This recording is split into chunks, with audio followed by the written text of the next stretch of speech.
I'm going to teach you some grammar that will blow your mind. It's confusing, it's tricky, and I'm going to try to clear it all up for you. And if you are someone who enjoys fine-tuning your fluency skills and learning about grammar, please subscribe, turn on notifications. That way I can become your teacher. My name is Wes. The channel is Interactive English. It is all about helping you reach your fluency goals. Let's go ahead and jump into it. And this is a quiz lesson. I'm not going to spend too much time on the questions, but mostly just going over the answer and talking about, what's going on and providing some nuance. So here's the first question. Choose the grammatically correct sentence. She suggested me to take the train. She suggested that I take the train, or she suggested that I took the train.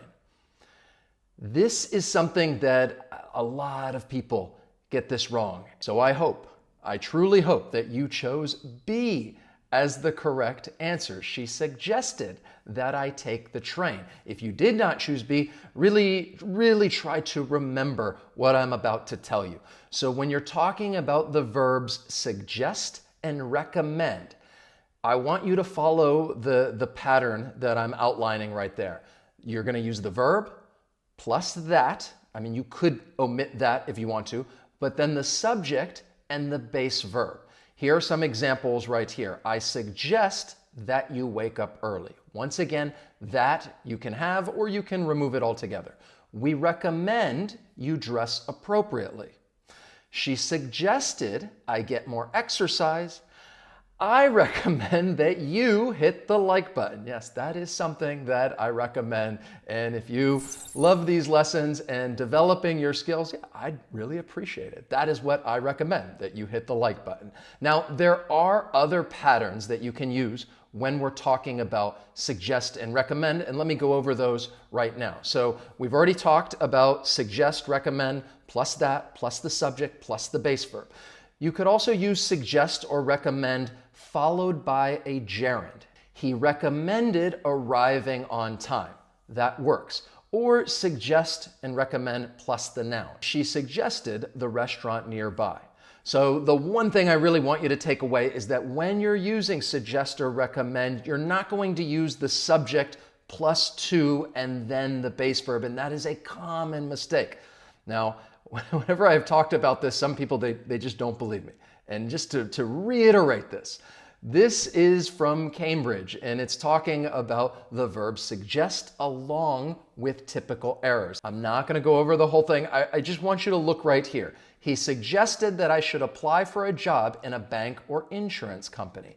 Not, he suggested me to apply. They've even crossed it out, saying do not use this structure. To be perfectly honest, it really does sound awkward when I hear this structure right here. He suggested me to do something. So remember, you're going to use suggest or recommend plus that, plus the subject, plus the base verb. And if you would like to get these lesson notes so that you can remember the grammar that we're going over, check out the link down below in the description. Download the notes when you join my email community. If you are already a part of the community, check your inbox. I have sent them to you, but you can check out that link down in the description. The next question is, this is something else that is incredibly confusing, and I understand why.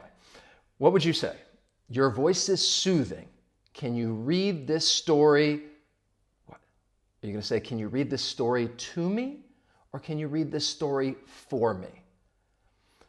I think when it comes to me, for me, it can definitely be tricky. So the answer, I would say, your voice is soothing. Can you read this story to me? Now, there are different nuances between to me and for me, which I'm going to go over right now. But very quickly, when you think of to me, it's more like you're receiving something. Can you read this to me? Can you explain this to me? Can you show this to me? If you're going to use for me, think about like it's for your benefit. Maybe you're not able to. So you may say to somebody, hey, can you read this for me? But when I hear that, I think about, well, for some reason, maybe you're not able to read it. I'm not wearing my glasses, and I say, hey, look, I don't know. Can you do this for me? And it's for my benefit. So let's talk about some of those nuances when it comes to me and for me. So you're going to use to me when it emphasizes something that is perceived. That's news to me. Whenever you're expressing an opinion, to me, your plan is not going to work. Movement, bring it to me, or something that impacts you personally. If it can happen to me, it can happen to you. For me, I've already mentioned, like, it's done for your benefit. Can you do the homework for me? Okay, I can't do it for some reason. Maybe I don't want to do it. Can you do it for me? Maybe to satisfy your needs. It's really helpful in order for me to get ahead. Or just something that affects you personally. This is too spicy for me as an individual. I want to follow up on this and really make a little bit of a distinction when, perceived opinion versus, something that affects you personally. And I'm giving you some examples with both of them. So let's look at this first one. This problem sounds difficult to me. All right, this is my opinion. I don't know how to solve it. It sounds difficult to me. If I were to say, this problem is too difficult for me, I can't solve it. In that case, I'm really talking about how it's affecting me. It's difficult for me. Hopefully it makes sense as I'm reading this and we're looking at it and going over it. Here's another one. This is important to me. You must help. All right, I think it's important to me. This is my opinion. If I were to say, this is important for me, you must help, I think it adds a little bit of emphasis, maybe even a little desperation, because it really does impact you personally. If you're saying, this is important for me, like more, I need this.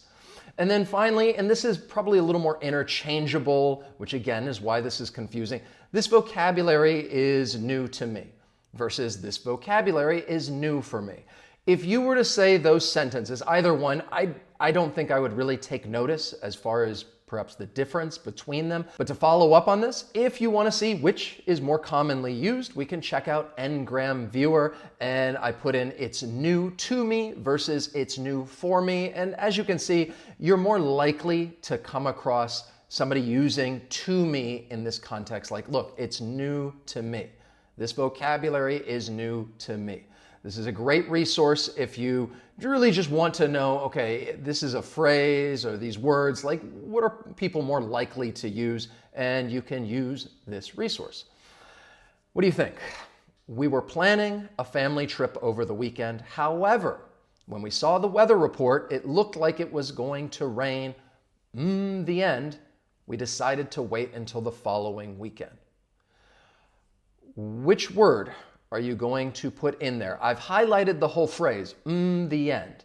And this is a common mistake that I hear. I think people are familiar with both phrases, but once again, I want to help you eliminate and avoid some silly mistakes. So in this situation, I hope you would have said, in the end. In the end, we decided to wait until the following weekend. Often this gets confused with at the end. So let's have a look at in the end versus at the end. We're going to use in the end when we want to refer to the outcome of events or disclose a result. In the end, what did we decide? We did what was best for the kids. Think of in the end as like saying ultimately, this is the result. This is what we decided to do. At the end, it's really a bit more specific, because you're going to use this when referring to the end of something or want to indicate a specific time or place.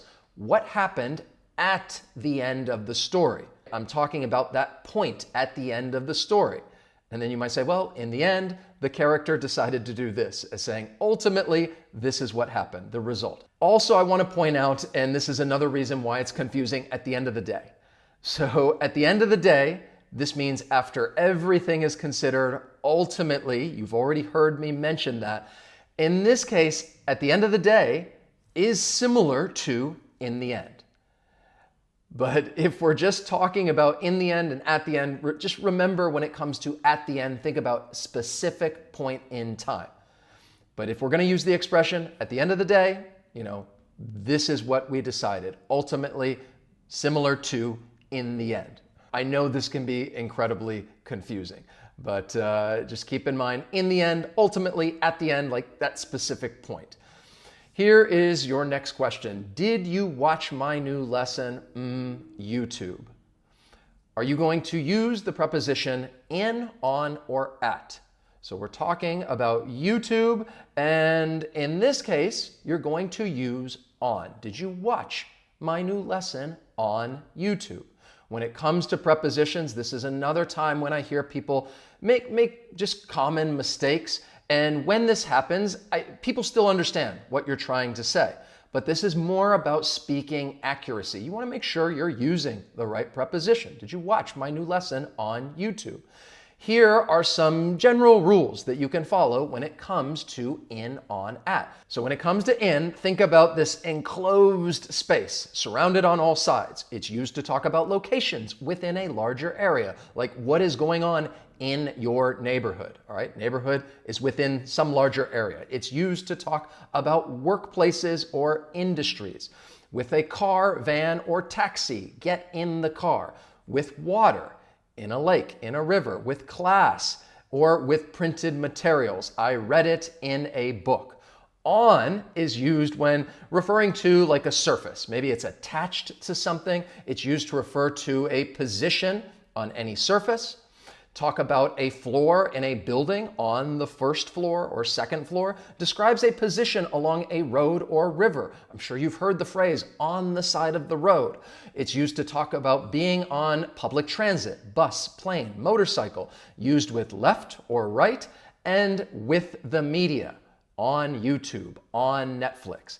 At specific point, specific location, used to refer to a position or location as a point, at work, at school, at church, used to refer to an address. I live at such and such address. Used to refer to most shops or public areas. Refers to group activities. Or with school or university. I go to school at this, name the school.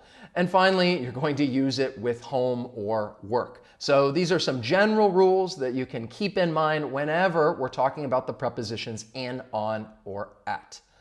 Here is the next one. What do you think? He acts as if he, the boss. Is, was, were. Which one best completes the sentence? I say best because I feel like there is a grammatically correct answer, but at the same time, colloquially, you may hear something else. I don't want to be too strict with these grammar rules.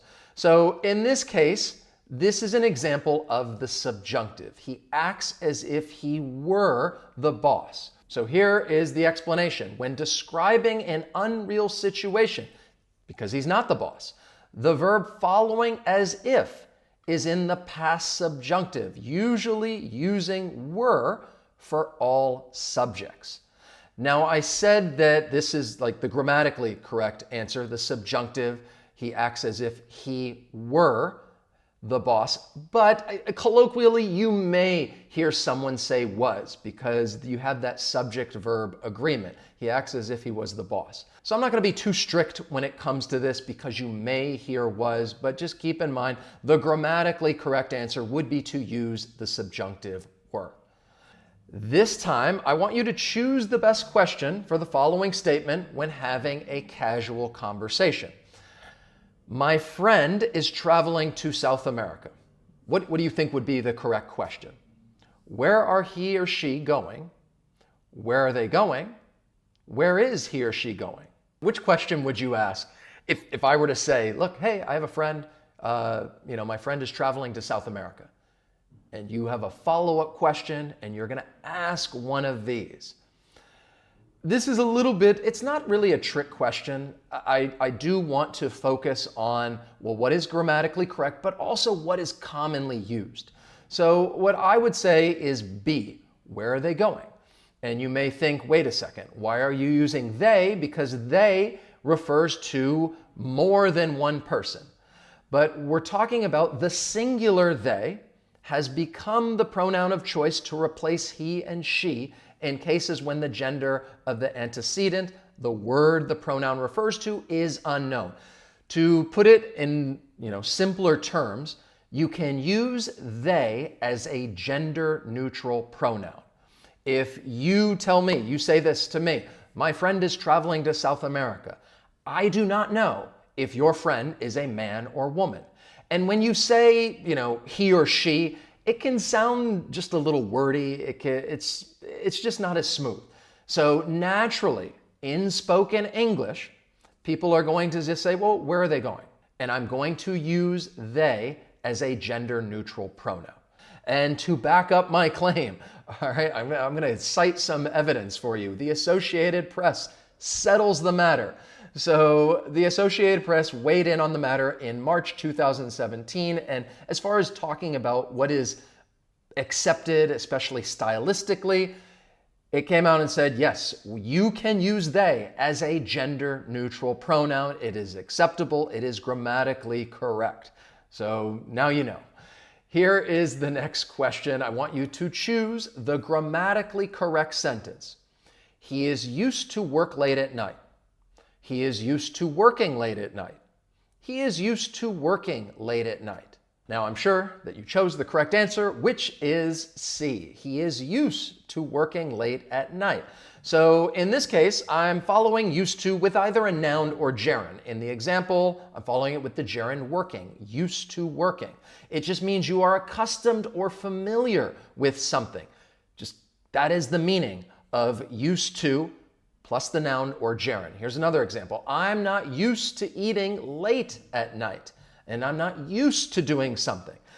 If I'm going to use used to followed by a base verb, then this is more of a modal verb that has a different meaning. It's used to describe past habits, states, or repeated actions that are no longer true in the present.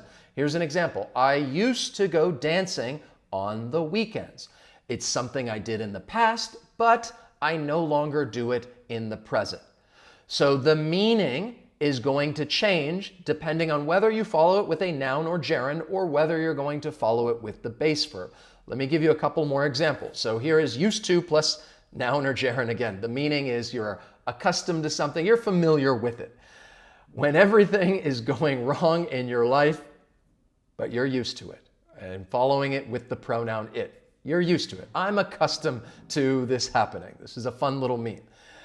Used to plus the base verb. Again, this is a modal verb. We're describing something in the past, but you just no longer do it. I thought this was funny. I used to be a people person, but people ruined that for me. And you are no longer a people person in the present, but in the past. You used to be a people person. Here is the next question, or it's really just a fill in the blank. Which phrase are you going to use? This is the first time I sushi. Are we going to use have eaten, had eaten, or am eating? The key phrase that I'm going to highlight is this, the first time. And that would really give it away. But in this case, you're going to say, this is the first time I have eaten sushi. So the present perfect tense is used with the phrase the first time to describe an experience that is new or has just happened. It emphasizes the novelty of the experience and its connection to the present. This is the first time that I have done something. Keep that in mind as far as that phrase. First time, present perfect. The first time I have eaten sushi. This is the first time I have gone fishing. This is the first time I've seen fireworks, and just the novelty of that experience. How are you going to complete this sentence? And I'm not giving you any options right here. The you work, the likely you will have a better result. I think you can probably figure it out. The you work, the likely you will have a better result. The words that you should use to complete this sentence: the harder you work, the more likely you will have a better result. Now, if you, instead of harder, said more, the more you work, the more likely you will have a better result, okay, that works. The point that I'm trying to make is just provide an example of a double comparative. Sometimes this can be confusing, but double comparatives are phrases that show a cause and effect relationship. Here are some more examples that will hopefully maybe clear up some confusion. The less money I spend, the less I have to worry about saving, because you're able to save. Or the faster the car is, the more dangerous it is to drive. Again, using two different comparatives, faster, more dangerous, that cause and effect relationship. The more the students study for the test, the higher their scores will be, cause and effect. Just keep that's the main thing I want you to keep in mind when it comes to these double comparatives. The more the students study for the test, yeah, it makes sense that the higher the test scores will be. How would you complete this sentence? I really need is a cup of coffee. There may be a couple words that you could use, but there's one in particular that I want to talk about, which is the word what. What I really need is a cup of coffee. And in this case, using what in this sentence, it is a cleft sentence, a what cleft sentence. You may be thinking, what the hell are cleft sentences? So cleft sentences are complex sentences that have a meaning we can express with a simple sentence. Of course, you don't have to say, what I need is a cup of coffee. You can just say, I need a cup of coffee. So you can use a what clef to draw attention to the most interesting or important part. Here are some examples. What they did was give us a refund.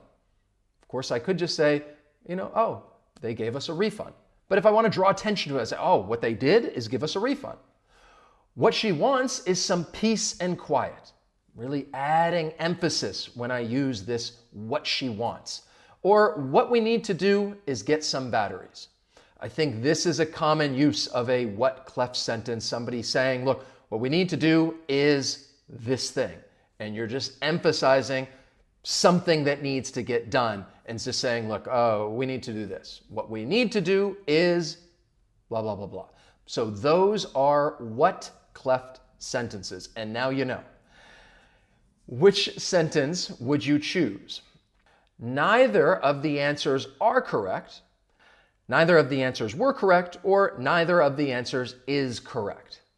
Just looking at it right now, which one do you think, okay, this is the right answer? And this is a little bit of a trick question. Neither of the answers is correct. What I want you to understand is this explanation. Neither is a singular pronoun.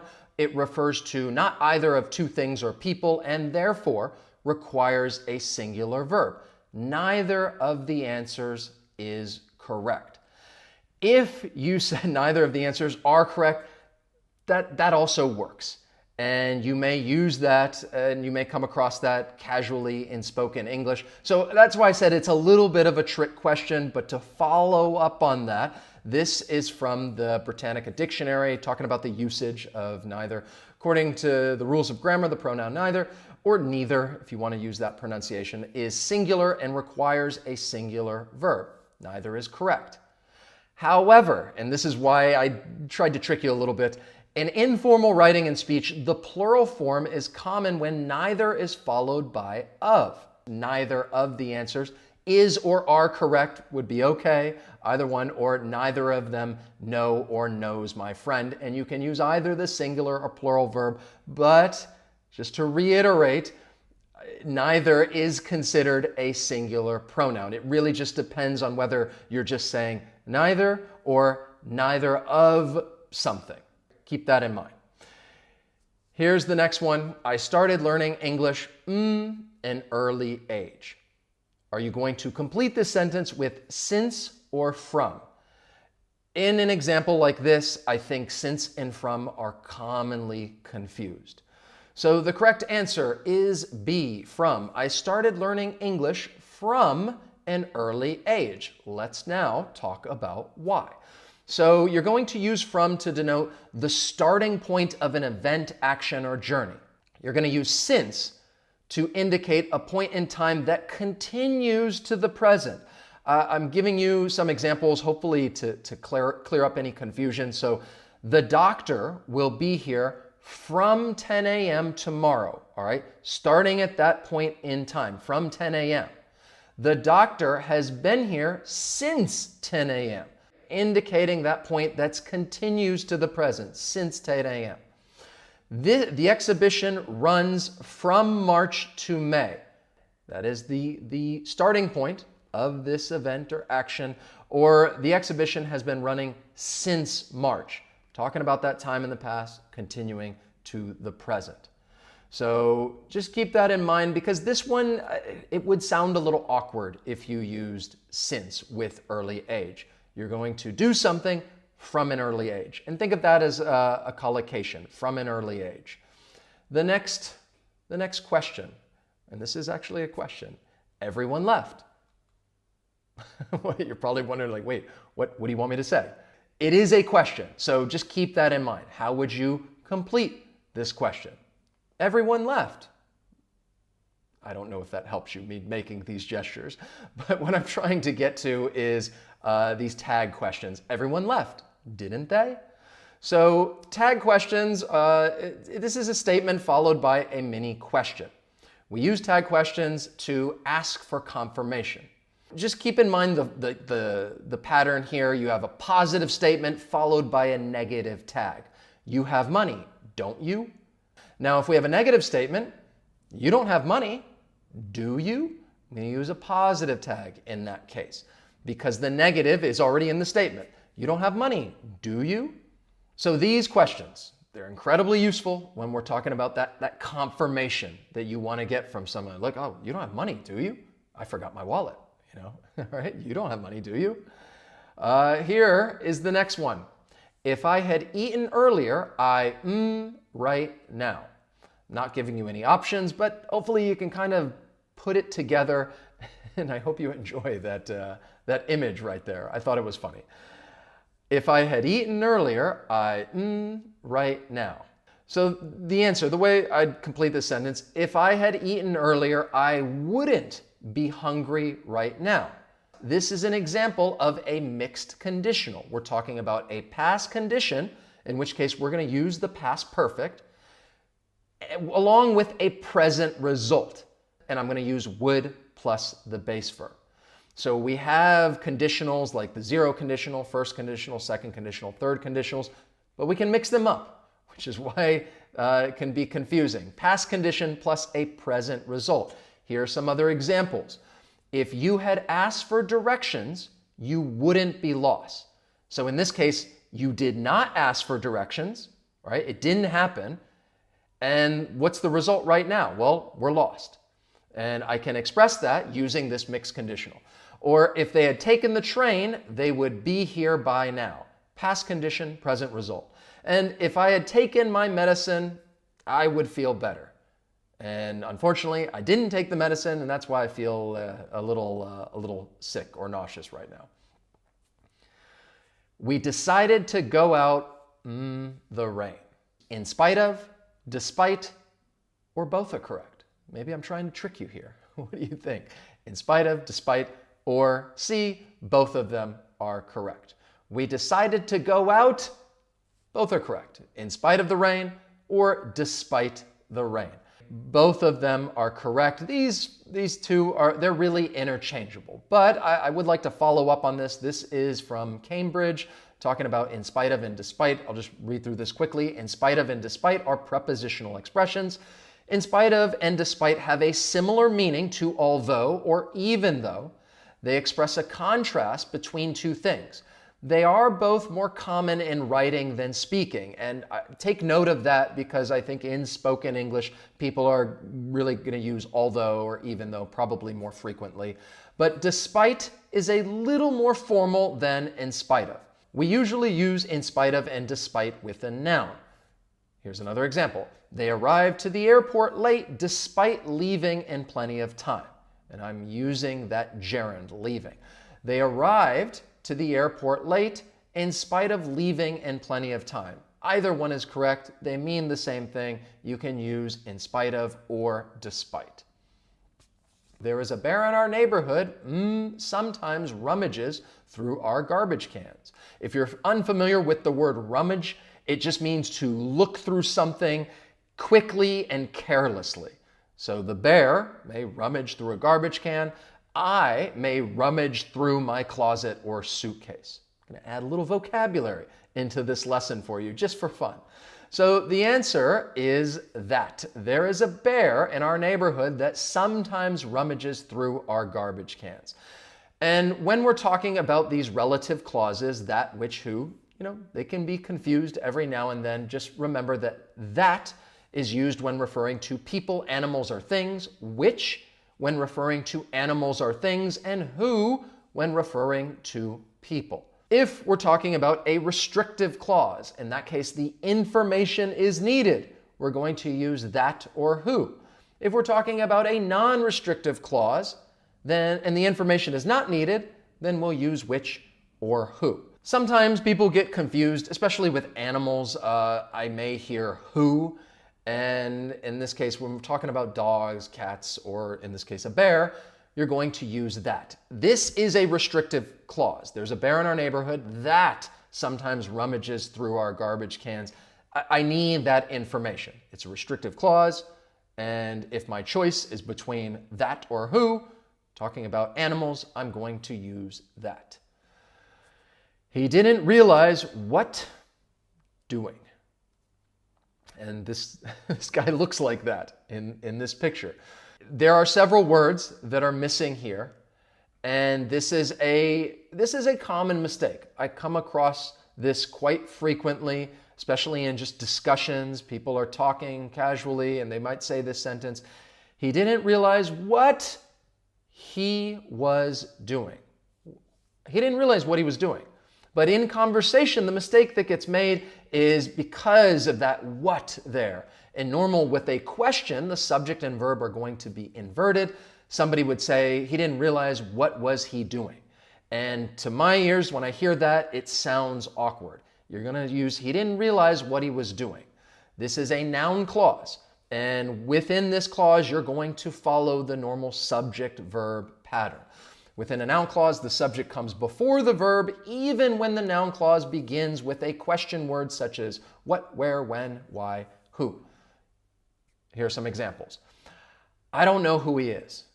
And I think that's a common time when this mistake is made. Somebody will say, I don't know, and then they're going to follow it with a noun, a question word, and then a noun clause. I don't know what, or I don't know who, I don't know how, but you want to use that subject verb. Here's another example. Please tell me how you got lost. Or we know what we must do. And I'm following that subject-verb pattern. She's New York City. She'll be back tomorrow. Are you going to complete this sentence with been to or gone to? Sometimes these phrases can be a little confusing. I want to clear that up. I hope that you said gone to. She's gone to New York City. She'll be back tomorrow. So there is a difference between been to and gone to. What is it? So you're going to use been to describe completed actions. I have already been to the store and now I'm back. All right, but I've already been to the store. It's completed. Or we have been to India twice in the last year. And I'm no longer in India at this point. Gone to is describing a visit that you have not returned from just yet. He's gone to the toilet. He'll be back soon. You missed her. You just missed her. She's already gone to bed. Or, of course, I could say, she's gone to New York City. She'll be back tomorrow. Then in that case, you know, okay, she's still in New York. Keep some of this in mind. Hopefully, with these example sentences, it kind of sheds light as to what's going on, as to the meaning, and thinking, okay, been to, it's completed, gone to, okay, you're not back just yet. How would you complete this sentence? It is high time you your homework. Are you going to use do, did, or have done? With that phrase, it's high time. All right, we're adding a little emphasis, talking about something that should have been changed a long time ago, but we're going to use the past did. It is high time you did your homework. Here's the explanation. It is high time is a phrase used to refer to something that should have been done in the past, and you want to emphasize that This really needs to get done right now. I could say, and again, high time really adds emphasis, but it's also common to say it's about time, which is a phrase maybe you're familiar with, or just somebody saying, look, it's time You're going to use that past tense. So that's what I wanted to really show you right here. Giving you some suggestions as well. It's high time you subscribe to the channel, and I'm really adding emphasis. If I say it's about time you subscribe to the channel, that is more commonly used, and you're going to come across that. It's about time, yes, you did something. Or, we can take out about. It's time you subscribe to the channel. That is also commonly used, and I could use that as well. It's time that you subscribe to the channel. Hopefully, more that I keep telling you that you should do this, you're then more likely to subscribe to the channel. It's high time you subscribe to the channel, just adding that emphasis. I thought this was humorous, and I think humor is a good way to learn the language and understand it. Well, this is just more of a rhyme. It's high time for pie time. I don't know. I thought it was funny at the time. Maybe now that I'm in the moment, it doesn't seem as funny. So I apologize. Here's the next one. Not until the last moment that the event was canceled. Are you going to use did we learn, had we learned, or do we learn? I hope that you chose A, did we learn. Not until the last minute did we learn that the event was canceled. I did say the right one, A, didn't I? Yes, it was A. Did we learn? I forgot for a second. Okay, here's the explanation. Because this is inversion. We use inversion after negative adverbials. In this case, like not until. This means reversing the normal subject-verb word order in a sentence. We can use inversion to add emphasis. All right, talking about just creative ways to add emphasis, but that's why this grammar can be confusing. And we're going to add emphasis because it has a persuasive and impressive effect. Like, not until the last moment did we learn that the event was canceled. And, I think this is very useful in storytelling because you're adding that emphasis and it's persuasive and it just really captures your attention. Not until the last moment did this thing happen. So this is an example of inversion, and we're going to invert the subject and the verb, in this case, did we learn, moving that modal ahead of the subject. Which sentence uses reported speech correctly? I'll just read the three. A, she said that she had visited the museum yesterday. B, she said that she has visited the museum yesterday. Or C, she said she visited the museum yesterday. And I think I forgot, sorry, it was C. There should be quotation marks to end the quote after yesterday. Which sentence uses reported speech? Sorry about that mistake. It's not C. Okay, I'll go ahead and tell you. C is not the answer. The answer is A. She said that she had visited the museum yesterday. In reported speech, the past perfect had visited is used to describe an action completed before the reporting verb said. So said is the reporting verb, and I'm going to use the past perfect because it's completed. We're talking about yesterday. That is my time expression. She said that she had visited the museum yesterday. That is the rule to follow. These are commonly confused. At the store, we need to pick up some fruit. Apples, bananas, and watermelon. Am I going to use EG or IE? At the store, we need to pick up some fruit, and I'm, coming up with this list. And in this case, I'm going to use EG. So both EG and IE, they stand for something. EG stands for, well, this is the Latin, I believe, exempli gratiâ. I'm not going to try to pronounce it, but it just means for example. And you're giving these different examples. I love eating exotic fruits, e.g., for example, durian, passion fruit, horn melon, guava, and jackfruit. IE is the abbreviation for id est. This means in other words. I could say the fact that they came up with something like, I think I wrote, I don't even know why I wrote this. Hippopotamus, blah, blah, blah, it's a long word. I.e., instead of the fear of long words, shows that psychiatrists do have a sense of humor. So this is a word. It basically means the fear of long words. So instead of saying this long word, I can use i.e., the fear of long words. Instead of hippopotamonstrosiquelidin, again, I can't even go through it. But yeah, check this out. This is what it means, the fear of long words. And yeah, I guess psychiatrists do have a sense of humor. Just keep in mind, e.g., for example, i.e., instead of. Complete the sentence with the correct verb. Which verb tense would complete this sentence? By the time you arrive, my homework. This is an example, and really by the time, is an indicator, but you're going to use the future perfect. Whenever you see by the time, you should think perfect tense. And then you just need to decide, okay, is it the past perfect or the future perfect? So in this case, we're going to use the future perfect construction. It's used to express an action that will be completed before a specific time in the future. By the time you arrive, you have not arrived just yet. This is in the future. Now, what will happen before then? I will have completed, or I will have finished my homework. I'm using the future perfect tense. If I wanted to give you an example in the route, like by the time I arrived, and I'm talking about in the past, everyone had already eaten dinner.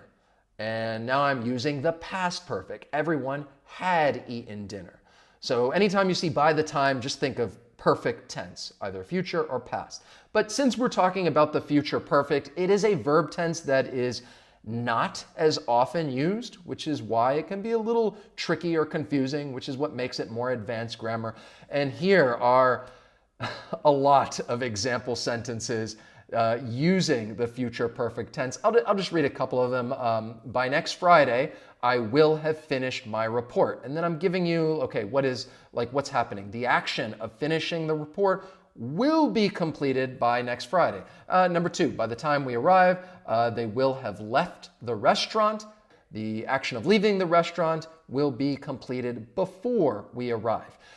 You can, go through the rest of them. Like I said, download these notes. I really do think that reading through these different sentences help understand the grammar concepts that I've been going over in the lesson. Did you catch fish today? Are you going to use some or any? Once again, this is when I hear people make a simple mistake. We're talking about a question, so we're going to use any. Did you catch any fish today? And there are rules that you can follow when it comes to some and any, even though there are also exceptions, which is what makes grammar pretty annoying. So in general, you're going to use some when talking about affirmative statements. And I'm going to actually bounce back and forth. Here are a couple examples. I have some extra pizza, or we have some questions. Both of those are affirmative statements. In general, you're going to use any when making negative statements or asking questions. I don't want any pizza. Or a question, are there any questions? Now, the exception would be that you're offering something. And in that case, you'll use some. Would you like some tea? Would you like some coffee? So when you offer something, you'll use some. There are also exceptions with conjunctions like if or whether. And in this case, it's a statement. Please tell me if you have any questions. And we're using if you have any questions. There's also useful phrases. That's some plus a noun. And he said, I don't know if you've read the book Charlotte's Web, but this is part of it. That's some pig. You're saying, wow, that is very impressive. And there's also the phrase, and then some. You're kind of talking about a little extra or a little more than what's indicated. They paid us $1,000 and then some. Right? We don't know what that extra is, but that's how I'm saying it, and then some. And then a useful phrase with any, by any means necessary. We must win by any means necessary. The phrases, this is more vocabulary. Don't try to think about those as far as some of these rules are concerned. But those are useful phrases or phrases that you could use with some or any. But just in general, keep it in mind, in general, some with affirmative statements, and in general, any with negative statements or questions. That I think is, for the most part, going to clear up any of those mistakes. Which sentence is correct? He stopped to smoke because he was coughing, or he stopped smoking because he was coughing. There's a reason why I've chosen this as an example, mostly because of the verb stopped. So the correct answer is B. He stopped smoking because he was coughing. Stop smoking means that you quit, while stop to smoke means that you really just paused whatever it was you were doing in order to smoke. So the context, it wouldn't really fit in this case because somebody's coughing, and I want to say that the person quit. He stopped smoking because he was coughing. Now, I mentioned the verb stop because when it comes to verbs that are either followed by gerunds or infinitives, for the most part, many verbs, you're either just going to follow it with a gerund or you're just going to follow it with an infinitive. Some verbs, such as the verb like, you can follow it with either a gerund or infinitive. I like teaching English. I like to teach English. Both of them are okay, and they mean the same thing. And that's the key thing that I want to highlight right here, because with these verbs right here, you can follow them with either a gerund or infinitive, but the meaning changes. Just like I was showing you with stop doing something versus stop to do something. And I'm not going to go through all these examples, but I just wanted to point out those verbs. Stop, try, remember, forget. You can follow those verbs with either a gerund or an infinitive, but depending on which one you use, the meaning is going to change. And hopefully this was a very clear example. Stop smoking and you quit smoking versus stop to smoke or stop to do something and you pause whatever it is you're doing in order to do whatever activity. So I hope that I just blew your mind with all of this different, confusing, tricky, advanced grammar. And if I did blow your mind and you learned something new, you can let me know by hitting that like button. As always, thank you so much for watching, and I will see you next time. So long.